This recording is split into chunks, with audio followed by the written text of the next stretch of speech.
Bonjour à tous et à toutes. Bonjour. Ravie de vous accueillir pour cette réunion d'information sur la formation Devenir journaliste du CFPJ. J'ai le plaisir d'être accompagnée de Florence Degaine, ici présente. Merci beaucoup Florence de ta présence. Bonjour. Et de Valérie Parlant, qui a un petit souci technique et qui nous rejoindra très vite pour pouvoir étayer mes propos. Donc, je vais vous partager mon écran.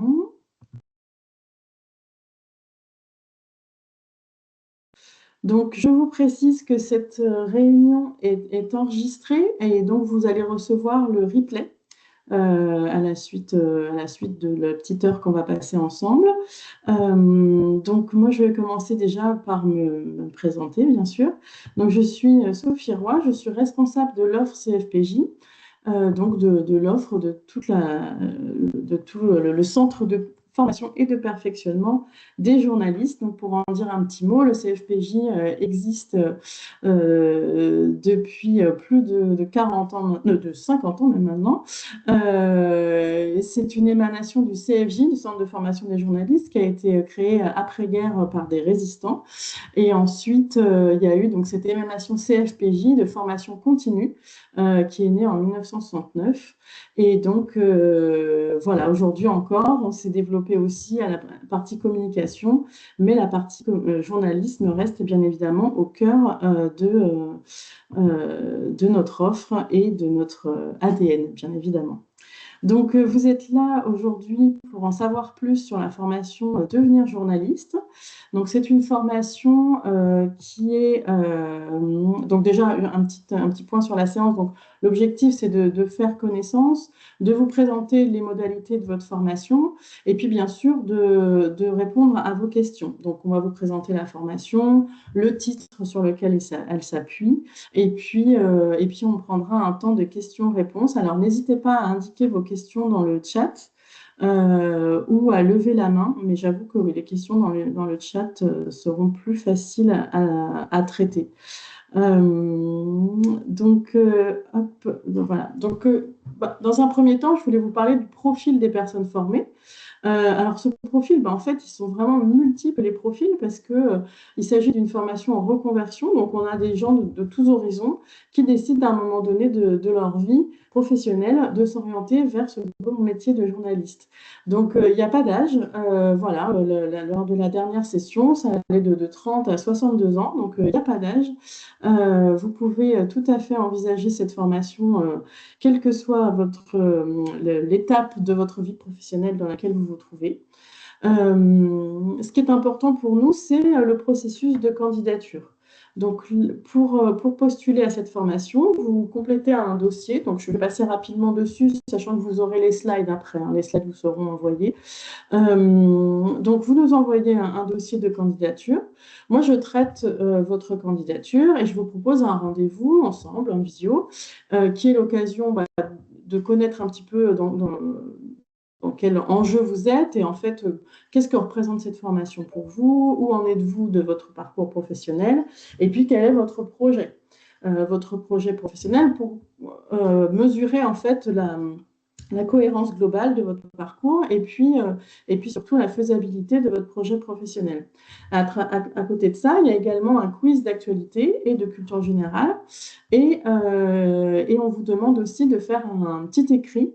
Alors évidemment, l'usage de l'IA est maintenant assez facilement repéré, donc il n'est évidemment pas recommandé d'utiliser l'IA, mais l'idée c'est de nous transmettre un petit écrit sur votre vision du journalisme. Voilà, donc ensuite, vous avez une réponse sous une semaine environ après l'entretien. Et donc, à la suite de ça, vous pouvez entamer votre processus surtout de financement, puisqu'évidemment, ça prend un petit peu de temps, mais on en parlera tout à l'heure. Alors, je vois que vous êtes nombreux à arriver encore. Hop, voilà. Est-ce que vous m'entendez tous bien? Apparemment, il y a une personne, Pauline Henry, qui... Ah, c'est bon, son son est activé. tout va bien. Très bien, parfait. N'hésitez pas à indiquer dans le chat, comme je partage mon écran, c'est vrai que j'ai pas trop de visibilité. Voilà, donc déjà, on voulait vous parler surtout du métier de journaliste, parce que c'est un métier où il y a beaucoup de représentations, mais qui sont parfois un petit peu éloignées de la réalité. Donc, ce qui est important, évidemment, dans le métier de journaliste, ça paraît bête à dire, mais c'est l'actualité. Donc, on vous apprend aussi à manier l'actualité, à prendre des habitudes quotidiennes sur la veille, parce que c'est vraiment ce qui va nourrir les journalistes. Ça, d'ailleurs, c'est vraiment des réflexes que vous pouvez prendre dès à présent, parce que c'est vraiment important. Et lors de la formation, ça va être aussi important d'avoir une connaissance de l'actualité et puis un petit peu de culture générale sur les grands acteurs, des personnes qui font l'actu. Autre chose, donc la nécessité d'apprendre à manier différents supports, puisqu'aujourd'hui les journalistes sont amenés à intervenir dans des petites vidéos, à faire des petites prises de son aussi. Donc on forme à ça aussi lors de cette formation, sans jamais évidemment perdre de vue l'écriture qui reste vraiment le cœur du métier. L'amour du terrain, parce que le journaliste se déplace, il va chercher l'info, il ne craint pas de décrocher son téléphone pour aller chercher une info, et voilà, et toujours trouver la source la plus adéquate qui va pouvoir vous permettre d'avancer dans votre recherche journalistique. Il y a bien sûr une nécessité, et j'insiste vraiment là-dessus, de rigueur. Donc la rigueur journalistique à travers l'identification de sources fiables et la capacité à les considérer aussi avec esprit critique. Donc que ce soit à toutes sortes de sources, que ce soit de la source documentaire ou vivante, il est vraiment très très important de pouvoir avoir cet œil critique pour mesurer la fiabilité de votre information. Et puis, malheureusement, le dernier point qui est quand même important, c'est un marché du travail qui est difficile, dans lequel les postes fixes se font rares. Donc, il y a le statut de pigiste qui est souvent un passage obligé. Et il y a plein de gens qui sont ravis d'être pigistes et c'est pas du tout une mauvaise chose, mais en tout cas, voilà, il y a une précarité dans ce métier qu'il faut avoir en tête quand on entame une formation, une reconversion professionnelle, parce que c'est un travail de long terme. Voilà, et donc il ne faut pas s'attendre à entrer en poste immédiatement après la formation. C'est surtout pour ça qu'on tient à être transparent avec vous. Et un point fondamental, ne pas confondre journalisme et communication. Le journalisme, c'est aussi avoir une déontologie. C'est très important. C'est vraiment quelque chose qui doit être au-delà de toutes les compétences journalistiques. La déontologie est sans doute la première à avoir parce que il y a bien sûr cette rigueur dont j'ai parlé tout à l'heure, mais le journaliste se consacre à sa mission d'information et ne doit en aucun cas exercer des fonctions de communicant parce que tout simplement, ce n'est pas du tout compatible avec le métier. Ça représenterait un conflit d'intérêts qui est grave. Et c'est impossible aussi d'avoir la carte de presse si on exerce des fonctions de communication. Donc ça, je tenais aussi à vous le dire. Peut-être, Florence, veux-tu ajouter quelque chose sur le métier de journaliste? Donc Florence Degaine, qui est l'une des deux formatrices fil rouge de cette formation et qui, bien sûr, est journaliste, mais je te laisse te présenter, Florence. Bonjour à tous. Moi, je suis une ancienne journaliste du Parisien. J'ai fait quasiment toute ma carrière. Mais comme vous, peut-être, je me suis reconvertie. Il y a eu un moment où être dans la centrifugeuse d'un quotidien était devenu trop fatigant pour moi et j'en avais fait le tour. Et du coup, j'ai quitté Paris et j'ai monté une revue papier, un MOOC, comme on dit, pour passer dans une autre dimension, pour écrire plus au long, pour devenir rédactrice en chef aussi, ce qui est assez agréable, ma foi. Mais c'est pour vous dire qu'il y a plusieurs vies au sein même du métier de journaliste. On peut être journaliste dans plein de supports différents et faire le même métier avec les mêmes fondamentaux de manière très différente à chaque fois. Et puis surtout, on a plusieurs vies dans une vie.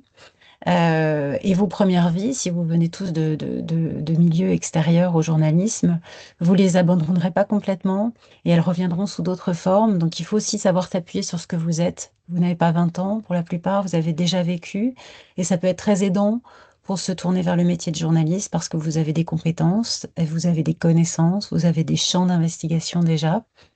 Euh, Bref, il n'y a pas un seul, il y a tous les fondamentaux sont les mêmes, sont complètement transversaux, mais il y a plein de façons d'être journaliste aujourd'hui. Voilà. Je ne sais pas si j'ai répondu à ta question. Merci beaucoup. Alors évidemment, vous aurez tout à l'heure l'occasion de parler avec Florence sur le cœur du métier. Alors, donc, venons-en au parcours devenir journaliste. Donc, cette formation, elle s'appuie sur un titre RNCP de niveau 6, donc c'est un équivalent Bac+3. Ce titre RNCP, donc, c'est vraiment le répertoire national des certifications professionnelles, donc c'est un titre reconnu. La formation est composée de 23 modules qui dure à peu près 4 mois et demi en tout. Voilà, la formation dure 4 mois et demi et la prochaine session commencera le 10 février et s'étalera jusqu'à mi-juin, voilà, 17 juin. On fait aussi un petit retour d'expérience d'une heure 3 mois après, ce qui nous permet voilà, de vous suivre un petit peu dans vos premières expériences professionnelles. La formation est répartie sur 4 blocs de compétences. D'une part, la recherche et la hiérarchisation d'une information vérifiée, donc tout ce qui est veille, identification des sources, etc. Ensuite, production de contenu journalistique, tout support. Donc là, ça va être tout le travail de terrain, le reportage, l'enquête notamment.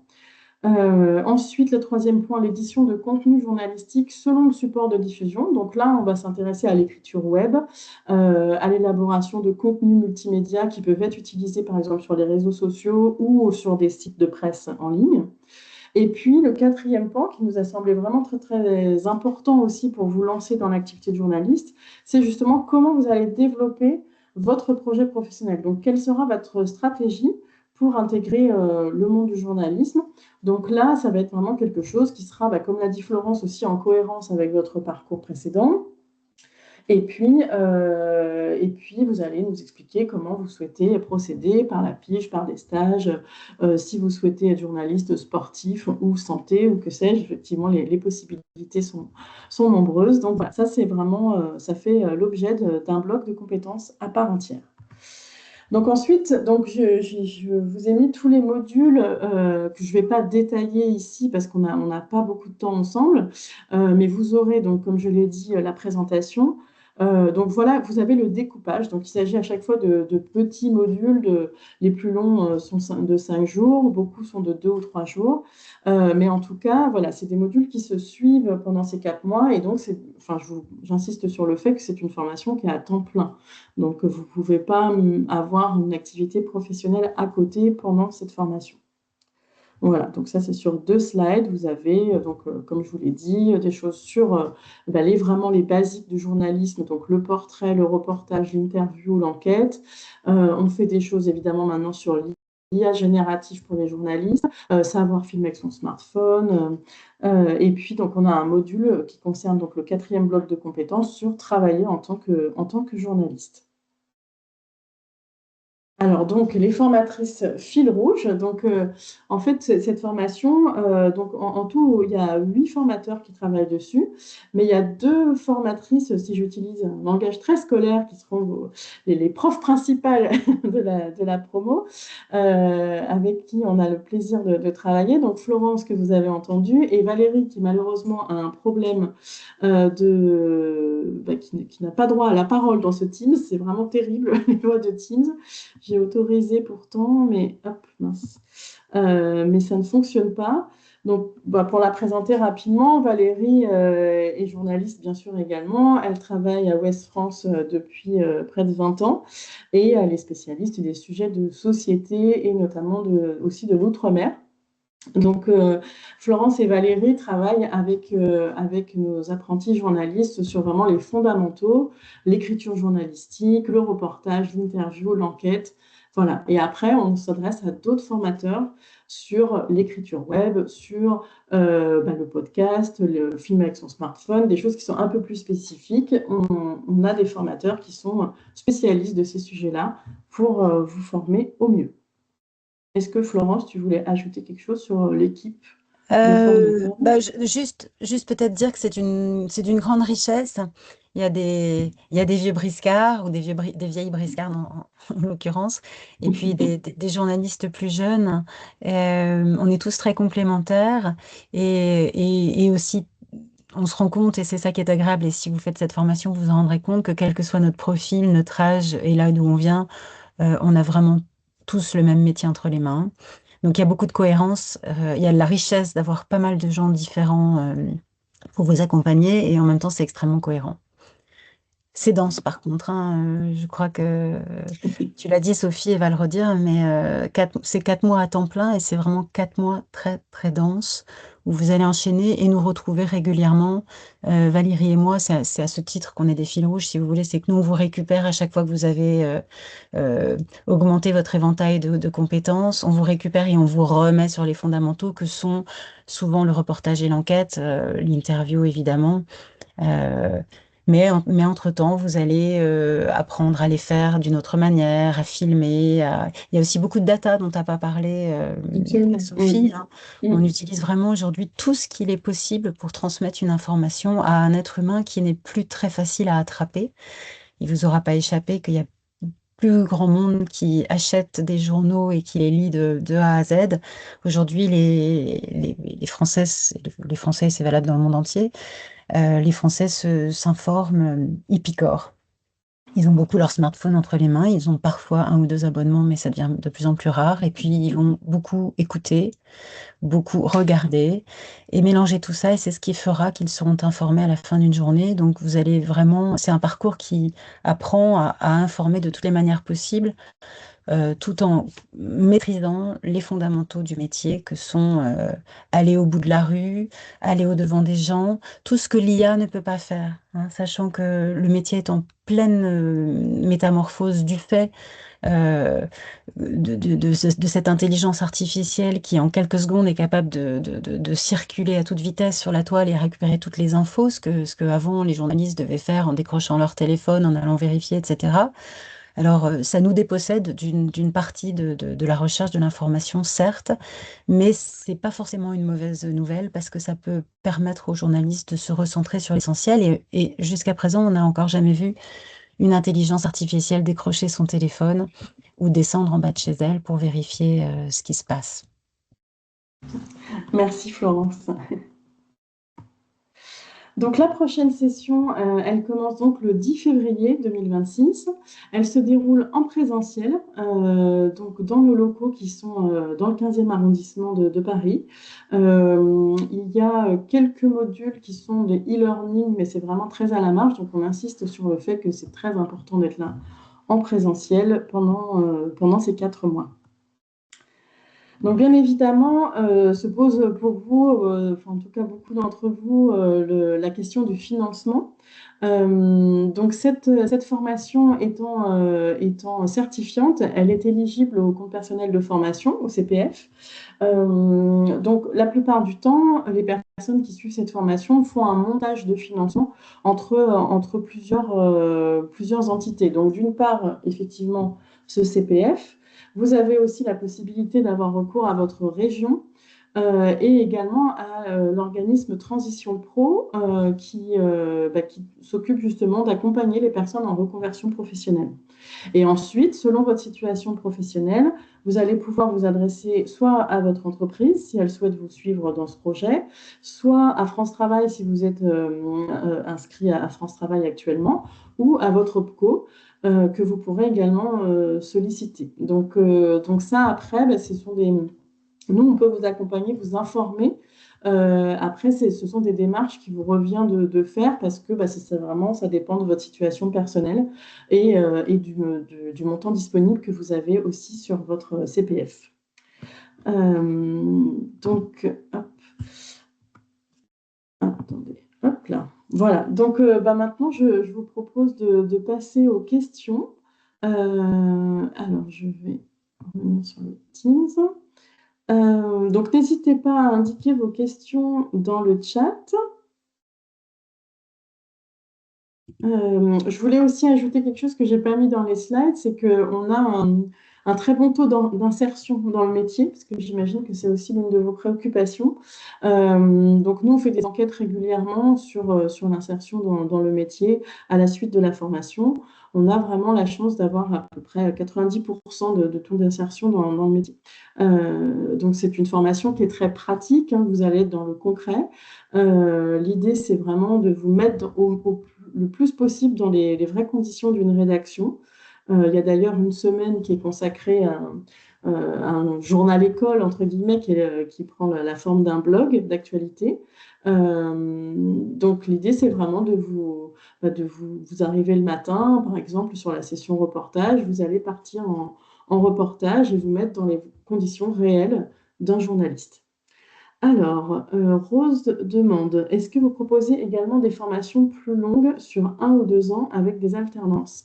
Alors, le CFPJ a aussi une entité alternance qui n'est pas de mon ressort, mais je pourrais vous envoyer les coordonnées, si vous voulez, de la personne qui s'en occupe. Et effectivement, là, il s'agit d'alternance sur 2 ans. Je peux peut-être ajouter quelque chose parce Oui? que j'interviens sur les deux. Ce n'est pas tout à fait le même profil de personnes en alternance. En alternance, souvent les gens sont plus jeunes et ils apprennent moitié sur le tas, moitié au CFPJ. Effectivement, ça dure 2 ans. La grosse difficulté aujourd'hui, c'est de trouver une alternance parce que les règles du jeu ont changé. Vous n'avez pas échappé qu'il y a des soucis économiques à l'échelle nationale en ce moment. Et donc, les aides aux entreprises pour prendre des alternants ont baissé. Et ça devient assez difficile de trouver une entreprise qui vous accueille pendant 2 ans, pendant 7 semaines, puis qui vous laisse 2 semaines partir à l'école, puis revenir. Euh, c'est pas impossible, mais c'est plus difficile qu'avant. Et puis surtout, c'est des profils beaucoup plus jeunes parce qu'il y a quand même si c'est très professionnalisant et plus léger que des cours magistraux, il y a quand même une dimension plus scolaire dans l'alternance que dans cette formation unique de reconversion vers le journaliste, hein, qui est devenir journaliste, qui s'adresse à des personnes plus chevronnées, plus âgées. C'est très condensé, c'est 4 mois au lieu de 2 ans. Mais pour en avoir accompagné pas mal avec Valérie, je suis vraiment désolée que tu sois pas avec moi, Valérie, mais pour en avoir accompagné pas mal de formations, effectivement, au bout de 4 mois, ça ne fait aucun doute que vous êtes journaliste et vous êtes à même d'intégrer une rédaction, de proposer des piges et d'en vivre. Donc c'est quand même beaucoup plus rapide que les 2 ans d'alternance qui sont relativement mal payés, hein, quand même. En tout cas, c'est autour de 1 000 euros. Euh, Enfin, un tout petit peu plus, ça dépend des âges, mais en tout cas, en gros, c'est quand même, il faut pouvoir vivre de si peu, et c'est long. Donc là, ces 4 mois, c'est sûr qu'il faut pouvoir les financer parce que tout le monde ne peut pas s'arrêter de travailler pendant 4 mois et en plus se payer la formation à côté. Mais en tout cas, la promesse, c'est que vous êtes en mesure de trouver du boulot à la sortie, même si, comme l'a très très justement expliqué Sophie, ça suppose une certaine précarité. Et c'est rarissime d'avoir un CDI, même avec un bon diplôme et une belle mention, au bout de 4 mois de formation, hein. Donc ça passe beaucoup par la pige, par des CDD, par des stages. Donc il faut quand même être en mesure de se remettre dans cette énergie-là, hein, une énergie de recherche de travail. Alors j'essaie de voir les fautes, Merci, les questions. Florence. Euh, Alors, donc, les formations plus longues, est-il possible de participer à certains modules sans faire une formation complète ou des formations plus courtes, étant déjà salarié d'un magazine, mais sans formation à proprement parler de journaliste? Alors, Perrine, il est possible, donc comme je l'ai expliqué tout à l'heure, la formation elle est composée de 4 blocs. Donc, il est possible de participer individuellement à différents blocs et vous avez une attestation de réussite pour le bloc en question, si vous réussissez bien entendu. Donc, après, il y a des formations plus courtes, mais qui ne sont pas certifiantes. Et sinon, si vous travaillez déjà en tant que journaliste, je vous inviterais peut-être à vous pencher sur la VAE, la validation des acquis de l'expérience, qu'on propose aussi au CFPJ, qui donne accès au même titre et qui s'adresse à des personnes qui exercent déjà le métier de journaliste sans avoir le titre. Donc là, je pourrais vous envoyer aussi les éléments sur la VAE. Ensuite, est-ce qu'il y aura une session à l'automne? Donc, j'imagine l'automne 2026. Eh bien, écoutez, je vais être très transparente avec vous. Normalement, on en a une minimum par an et tout dépend des demandes qu'on a. Donc, si on a des demandes, on sera très heureux d'ouvrir aussi une session à l'automne 2026. Mais là, je ne peux pas vous dire tout de suite. Je ne peux pas vous dire tout de suite, il est encore trop tôt.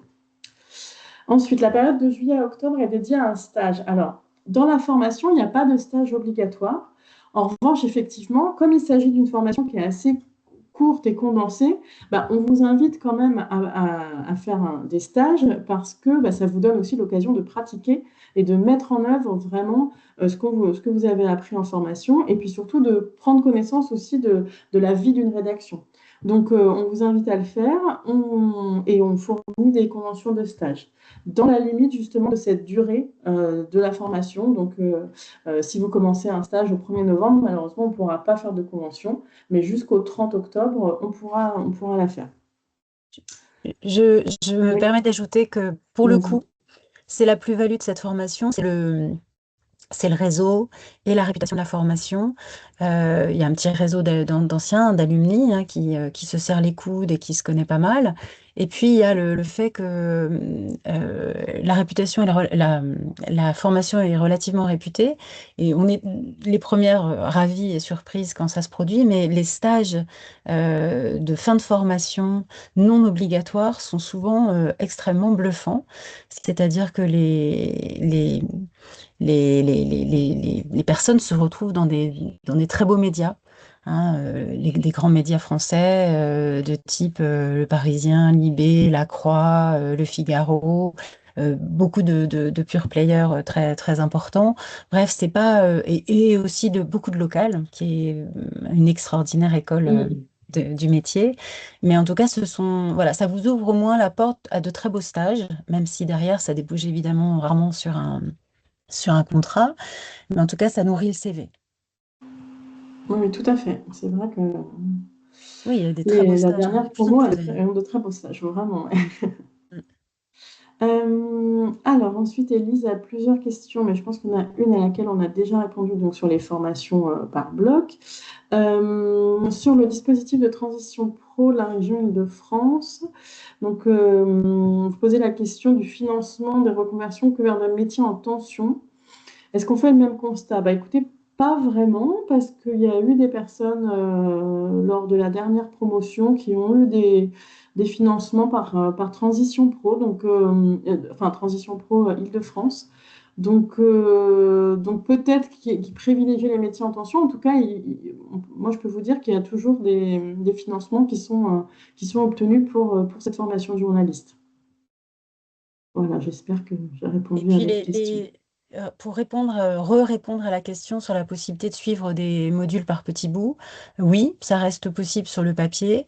Je vous mets juste quand même en garde sur le fait que c'est un peu frustrant parce que le groupe est ensemble pendant 4 mois et fonctionne pendant 4 mois comme une rédaction. Hein. On se partage on se partage nos carnets d'adresses, nos sources. Il y a toute l'énergie d'une rédac en bouclage quand on est sur l'enquête, le portrait, le reportage. Et donc, ceux qui arrivent juste sur des petits bouts de la formation sont souvent assez frustrés de ne pas faire l'entièreté de cette formation. Il y a quand même, et c'est aussi le charme de cette formation, j'insiste là-dessus, pendant 4 mois, vous ne faites que ça et vous fonctionnez comme une rédaction. Et c'est pas si souvent, hein, qu'on peut être plongé directement dans quelque chose d'extrêmement professionnalisant. Et toutes les matières traitées sont des matières réelles, hein. C'est-à-dire que vous partez vraiment en reportage, vous interviewez vraiment des gens et tout doit être publiable. Et d'ailleurs, on a un blog sur lequel vous publiez vos productions et il y a les mêmes responsabilités légales sur ce blog que sur un journal, hein. C'est-à-dire qu'on ne peut pas diffamer, on doit avoir vérifié ce qu'on dit. Donc c'est extrêmement concret et ça fonctionne vraiment comme une rédac. Tout à fait, merci. Merci Florence. Alors ensuite, on a une question d'Estelle, mais qui est individuelle, donc je répondrai par la suite. Dans quels médias sont embauchés en majorité les diplômés sortants, presse généraliste de presse écrite, web, audiovisuel? Alors cette formation, c'est vraiment une formation presse écrite et web. Donc ça, j'insiste là-dessus. Donc c'est vrai qu'effectivement, bah, la plupart des personnes qui en sortent bah, sont alors embauchées ou du moins ils travaillent pour, en tant que pigistes aussi parfois, des médias. Ça peut être généraliste, ça peut être des médias aussi spécialisés, soit en presse écrite ou en web, beaucoup moins en audiovisuel, puisqu'en audiovisuel on a une autre formation en fait qui d'ailleurs prétend au même titre qui est une formation de journaliste reporter d'image et qui là est dédiée vraiment aux journalistes télé, donc dans laquelle on va retrouver effectivement cette partie audiovisuelle. Alors, Estelle demande, est-ce qu'on a des semaines avec des déplacements prévus et enquêtes terrain impliquant des amplitudes horaires élargies pour organiser la vie familiale avec ces précisions, bien sûr. Alors, des déplacements, non. Enfin, on reste en Île-de-France, en tout cas. Après, il y a, dans le cadre de votre formation, une enquête journalistique à réaliser. Et là, bah, c'est selon votre sujet. Individuellement, vous pouvez faire le choix de vous déplacer où vous le souhaitez pour les besoins de votre enquête journalistique. Mais ça rentre pas vraiment enfin, en tout cas, dans le cadre des modules de formation, voilà, on reste basé dans le 15e arrondissement. En tout cas, il peut y avoir des jours, effectivement, notamment peut-être sur le journal école. Hein, Florence, je te laisserai peut-être Oui, compléter, mais il peut y avoir des horaires élargis, notamment aussi sur les formations reportage, sur des modules reportage, bah, pour des raisons de l'actualité, en fait. Florence, je te laisse peut-être compléter là-dessus. mais comme c'est très proche, voire complètement comme dans la vraie vie, évidemment, aujourd'hui, le métier de journaliste, c'est pas un métier avec des horaires postés et voilà, et une pointeuse à l'arrivée et à la sortie. Ça veut pas dire que c'est incompatible avec une vie de famille, mais ça veut dire quand même qu'il y a besoin d'un peu de souplesse et il y a besoin de pouvoir se retourner. Ça s'organise en amont, c'est pas complètement impossible et tous les ans, on a des jeunes mamans ou des jeunes papas d'ailleurs, qui font, voilà, qui font ce qu'ils peuvent. Mais voilà, retenez une chose, c'est que c'est le plus proche possible de la vraie vie et qu'aujourd'hui, surtout quand on bosse dans l'actu, bah, on est obligé de s'adapter à l'actu et non l'inverse. Donc ça veut dire un petit peu d'organisation, oui. C'est pas du tout incompatible, hein, mais ça demande. Et en général, nous, on essaye, quand on sait qu'il y a des sessions qui vont déborder ou qui, en tout cas, ne nous permettent pas d'affirmer avec certitude que vous allez être libéré à 17 heures, on vous prévient à l'avance. Et puis, on essaie de s'organiser. Comme la rédaction fonctionne comme une rédaction, vous êtes entre adultes et donc vous pouvez vous organiser aussi entre vous, hein. Ça arrive très fréquemment que bah, quand la rédaction en chef tourne, entre guillemets, la personne qui sait que le jeudi, elle doit être plutôt chez elle parce qu'elle doit récupérer un enfant à la crèche, par exemple, bah, elle fait pas. Le jeudi, elle se met en retrait et elle va plutôt se mettre en avant le lundi. Ça fonctionne comme dans une rédaction et dans une rédaction, c'est comme ça que ça se passe. On tourne. Merci Florence et Valérie apportent aussi des précisions sur le chat. Effectivement, à chaque promo, on a toujours voilà, des parents et ça se passe très bien. On fait au mieux, bah, comme dans n'importe quel cadre professionnel, en fait. Enfin, on espère, mais en tout cas, dans la formation, voilà, on est dans l'entraide, on s'organise au mieux et puis ça fonctionne très bien. Et comme vous le dites, Estelle, on est habitué à être de bons acrobates. Voilà et à savoir solliciter pour donner la priorité au terrain. Voilà, exactement. Mais en tout cas, dans la mesure du possible, on vous le dit le plus tôt possible. Alors ensuite, on a une question sur les délais de candidature. Voilà, une question de Rose. Donc, il n'y a pas vraiment de date limite de candidature, mais il faut savoir que les dossiers de financement sont un petit peu longs à monter. Et donc, vous allez avoir besoin de votre dossier accepté pour prétendre à des financements. Donc, moi, je vous invite vraiment à candidater le plus tôt possible, ce qui va vous permettre d'être plus tranquille, en fait, sur votre recherche de financement et de pouvoir faire ça tranquillement et d'être vraiment bien pour le mois de février. Voilà ce que je vous invite à faire. Alors, on a aussi une question d'Élise. Je profite aussi de l'échange pour vous demander si la formation médias et climat, journalisme et solutions pour traiter des enjeux écologiques sera proposée en 2026. Oui, tout à fait. Oui, absolument. Voilà. Et Valérie nous dit, voilà, on est entre adultes, donc c'est vrai que on n'est pas du tout dans un environnement scolaire classique. Et c'est vrai que, comme tu le disais, Florence, c'est peut-être aussi ça la différence avec l'alternance, c'est que nous, dans la formation devenir journaliste, on est vraiment tous des personnes qui sont en activité professionnelle, qui ont leurs propres expériences. Donc, ça va être aussi une mise en commun, et une mise en commun assez formidable d'ailleurs des réseaux de chacun, hein, comme tu le disais, Florence, parce que il va y avoir des horizons extrêmement larges et donc ça, ça rend la formation d'autant plus riche. Et Valérie aussi nous dit, le métier est très curieux de vos Mm. profils. Sachez que vous pouvez apporter des compétences et connaissances très originales dans une rédaction. Exactement. Et c'est vrai que quand on est en reconversion professionnelle, parfois on se dit, oh là là, je veux tirer un trait sur le Mm. passé. Bon, finalement aussi, c'est un processus et c'est normal. Mais en tout cas, nous, on vous invite aussi à vous appuyer sur vos compétences précédentes, si j'ose dire, parce que les compétences, vous les avez toujours, hein, mais en tout cas que vous utilisiez précédemment. On prend l'exemple, par exemple, on avait un banquier l'an dernier, bon, voilà, qui voulait au début plutôt faire un trait sur tout ça. Euh, eh bien, au contraire, il a développé vraiment toute une expertise sur le blanchiment d'argent, enfin la lutte anti-blanchiment, etc., qui est prisée dans les rédactions. Donc vraiment, vous avez des compétences sur lesquelles vous allez pouvoir vous appuyer et que vous allez pouvoir mettre à profit autrement.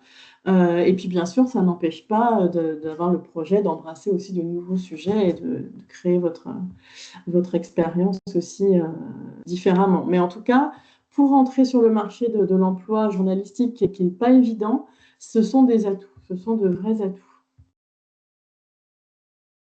Alors, vous avez Zara, donc, qui travaille service commercial CFPJ, donc, qui nous donne des indications sur les financements, et qui nous dit qu'en moyenne, il faut compter 1 à 2 mois pour obtenir une décision de l'organisme financeur, que ce soit Transition Pro ou l'OPCO.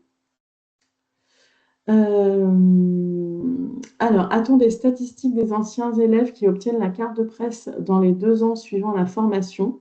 Oui, alors ça, je pourrais vous envoyer le détail parce qu'on a des statistiques à 6 mois, à 1 an. Alors, la carte de presse, peut-être que je vais quand même en dire un mot parce que parfois, il y a aussi pas mal d'idées reçues là-dessus. Alors, déjà, une première précision parce qu'on m'a posé la question plusieurs fois. Aucune formation ne donne la carte de presse. La carte de presse, vous l'obtenez une fois que vous exercez le métier et que vous en retirez l'essentiel de vos revenus. Donc là, à la suite de la formation, une fois qu'après vous commencerez à travailler, une fois que vous avez 3 mois de travail consécutif, vous pourrez faire votre demande de carte de presse qui sera étudiée. Donc là, c'est la commission de la carte de presse. Enfin, voilà, c'est une commission indépendante qui étudie les dossiers, qui donne la carte de presse. Et c'est un dossier qui est à renouveler chaque année. Et vous devez fournir des éléments sur votre activité chaque année. Voilà, mais je pourrais, Estelle, vous envoyer le détail effectivement des statistiques. Alors, Valérie nous précise, et pour ceux et celles qui ne trouvent pas d'activité dans le secteur à l'issue de la session, les acquis de la formation peuvent être très utiles pour d'autres métiers, si la formation initiale donne un statut de stagiaire CP, je crois. Oui, effectivement, enfin, c'est des compétences qui sont utiles pour beaucoup de métiers. Alors, on a de la chance quand même d'avoir un bon niveau d'insertion, mais tout à fait, c'est jamais quelque chose de perdu, absolument. La grande différence entre la formation initiale et la formation continue, puisque cette formation-là est considérée comme de la formation continue, c'est que quand on sort d'une école de journalisme reconnue, effectivement, on démarre dans la grille de salaire, on avance plus vite dans la grille des salaires, en fait, qui est la grille des salaires du métier. Or, là, vous allez repartir en sortant d'une formation de formation continue, vous partez de zéro si vous démarrez dans le métier, hein. Vous serez tout en bas de la grille des salaires. Alors, question de Benoît, faites-vous la même réunion d'information pour la formation JRI, donc journaliste reporter d'image? Quand est prévue la prochaine session? Alors là, je suis en train d'organiser la prochaine session qui devrait commencer au printemps 2026. Et oui, dès qu'il y aura les dates, bien sûr, on fera une réunion d'information aussi, bien entendu.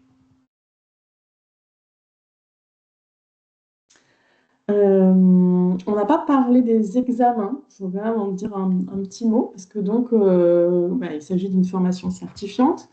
Vous avez des examens donc, par bloc de compétences, donc qui prennent différentes formes selon évidemment le sujet.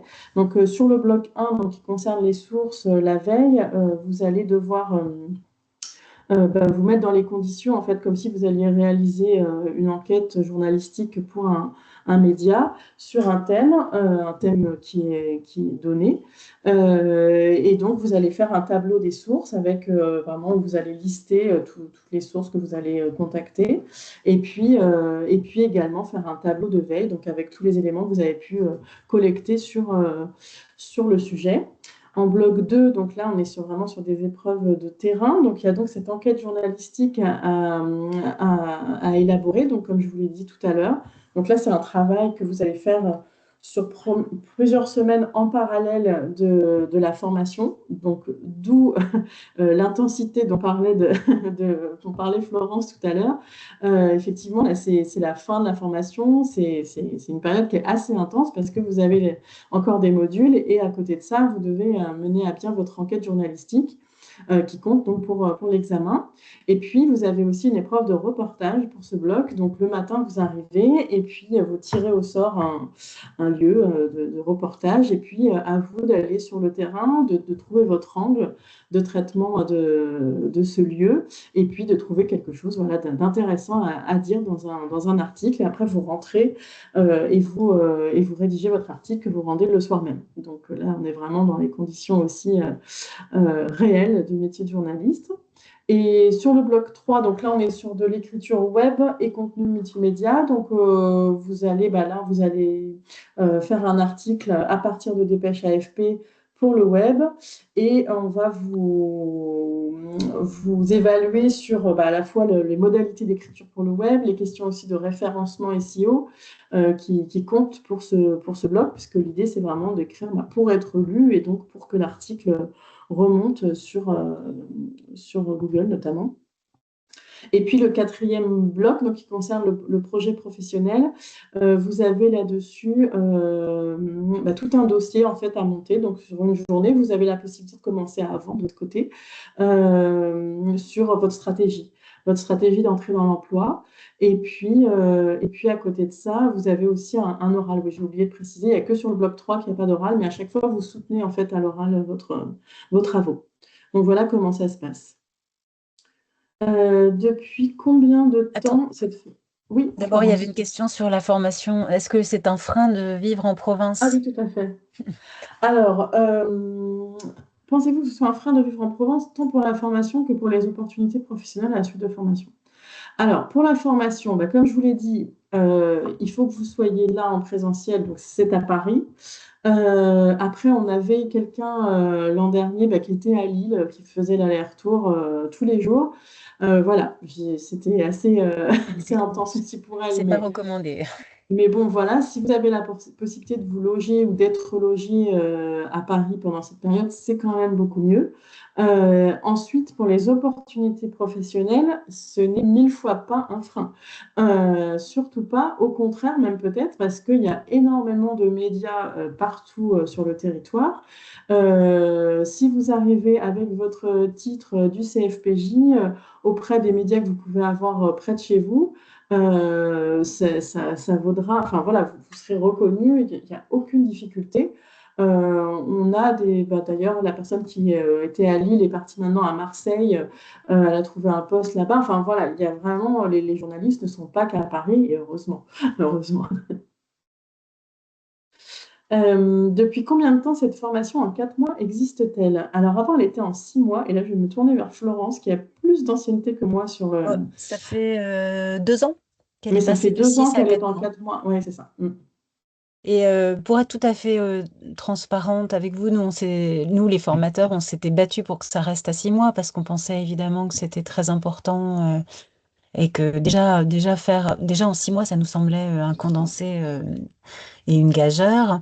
Mais finalement, en toute honnêteté, Valérie, c'est dommage que tu puisses pas m'appuyer. On n'a pas perdu grand-chose en fait en perdant 2 mois. C'est vrai que du coup, elle est beaucoup plus dense. Il y avait des petites scories, on était resté peut-être fidèle à certaines vieilles sessions qui prenaient du temps, qui ont été basculées en e-learning, par exemple tout ce qui est le droit de la presse, tout ça. Donc en fait, ça a été relativement bien pensé cette réduction. Et en fait, cette réduction, elle a été aussi pensée pour que ce soit accessible, parce que la formation en 6 mois était extrêmement chère et il y avait beaucoup de gens qui rêvaient de devenir journaliste mais qui n'en avaient pas les moyens. Alors que là, ça commence à devenir plus accessible. Ça reste une formation chère, c'est normal, c'est une formation de qualité qui mobilise beaucoup de gens. Mais il n'y a pas eu trop de pertes. La seule chose qu'il faut intégrer, dont il faut avoir vraiment conscience, c'est que c'est une formation super dense. Du coup, il n'y a pas de temps mort, il n'y a pas de moment trop pour respirer ou pour digérer ce que vous venez d'apprendre. Vous avez vu la liste des modules, ça s'enchaîne. Alors ça s'enchaîne en cohérence, mais voilà, ça laisse pas beaucoup de temps pour souffler, pour se dire bon où j'en suis, qu'est-ce que ça me fait, est-ce que je peux m'entraîner. Il n'y a pas beaucoup de temps pour l'entraînement non plus, donc c'est vraiment du compact. C'est un marathon, comme dit Valérie. Et malheureusement, ça ne fonctionne pas. Je ne peux pas te donner la parole, Valérie. Je suis pas en navrée. Euh, donc oui, effectivement, c'est très intense, mais c'est vrai que c'est aussi une manière de s'immerger aussi dans ce nouveau milieu qui va être le vôtre. Et moi, je vous invite vraiment, même enfin, en amont, même dès maintenant, si ce n'est pas déjà le cas pour vous, à ne pas hésiter à bah déjà vous plonger dans l'actualité, vraiment. Plongez-vous dans l'actu, prenez des réflexes d'actualité. Alors, chacun a ses préférences, hein. Écoutez la radio le matin, avoir sa newsletter. Voilà, choisissez vos médias de référence. Choisissez-les bien. Et voilà, plongez-vous dans cette actualité dès maintenant. Vous pouvez vous faire aussi des fiches sur vraiment les grands acteurs. Alors, on ne vous fera pas l'affront de retenir tous les membres des gouvernements successifs, mais, mais encore un petit peu quand même, au moins les principaux. Mais en tout cas, voilà, toutes les personnes qui font l'actu, les grands patrons, les dirigeants du monde, voilà, les grands moments, en tout cas, qui font l'actualité, c'est très important de s'imprégner de ça le plus tôt possible.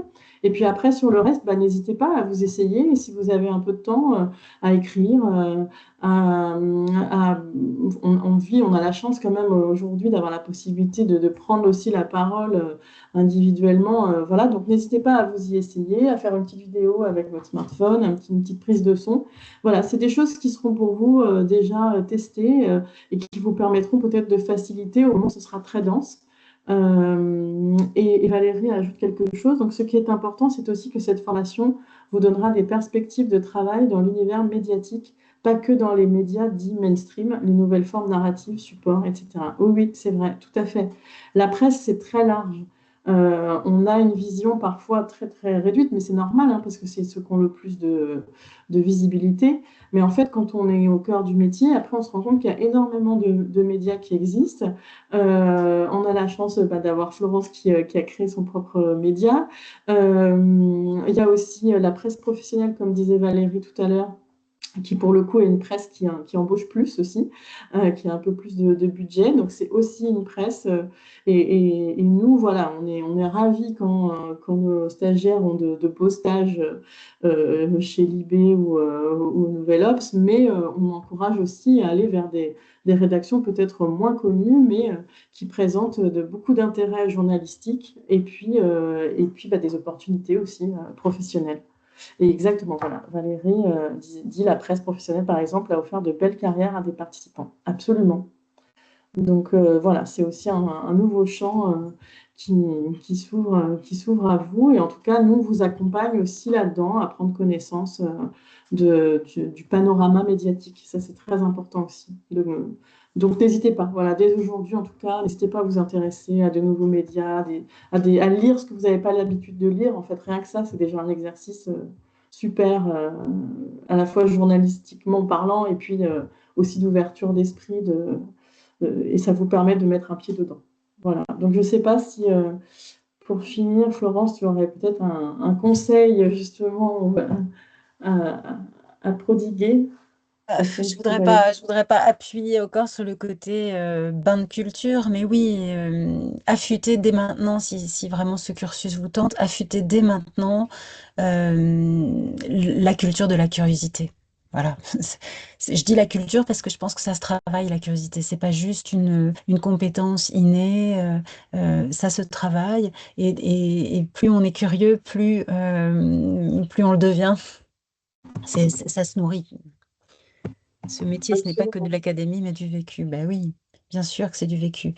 Et vous pouvez, c'est pas nécessaire de lire tout, de vous intéresser à tout, ni de vous retrouver complètement. Il y a beaucoup d'infobésité en ce moment, beaucoup de gens qui souffrent d'être bombardés d'infos dans tous les sens, en plus d'infos qui sont pas très gaies. Il ne s'agit pas de se rendre malade, hein, mais de faire une bonne sélection et de rester curieux. Et c'est aussi dans cette curiosité que vous trouverez peut-être de nouveaux os à ronger, des choses que vous pouvez même pas imaginer aujourd'hui. C'est ça aussi une formation, hein. Ça ouvre les fenêtres, et ça permet de se découvrir des passions que vous imaginiez peut-être pas. Hein, c'est un vrai reset sur plein de plans. Donc, ouvrez la curiosité pour commencer. Donc à partir de maintenant, alors en plus aujourd'hui il existe plein d'abonnements pas très chers, on ne sait même pas comment économiquement c'est possible, mais pour 9-10 € par mois, vous avez accès à pléthore de presse locale, nationale, professionnelle, culturelle, scientifique. Allez voir. Et puis, euh, et puis aussi, soyez curieux des autres, soyez curieux des champs qui vous intéressent, regardez les gens vivre, parce que vous allez voir que ce qui distingue un bon d'un mauvais journaliste, c'est quand même le bon journaliste, il a des idées d'angle, vous apprendrez ce que c'est, et il les sort pas de son chapeau, et c'est parce qu'il est attentif en fait au monde dans lequel il vit et qu'il devance les questions que vont se poser ses contemporains. Merci Florence pour ce mot de la fin, je pense. Donc, je vous ai mis mon mail dans le chat.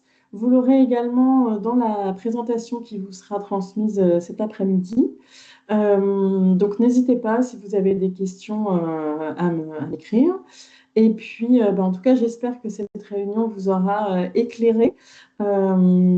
Et donc, voilà, on reste à votre disposition et on espère vous avoir donné le goût. En tout cas, nous, on est très fiers de proposer cette formation.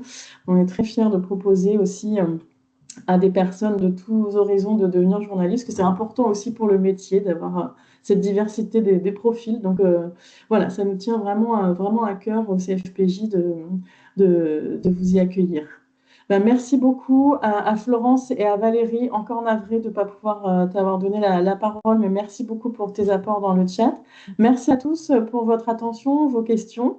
Et donc, je reste à votre disposition et je vous souhaite une très bonne après-midi. À bientôt. À bientôt!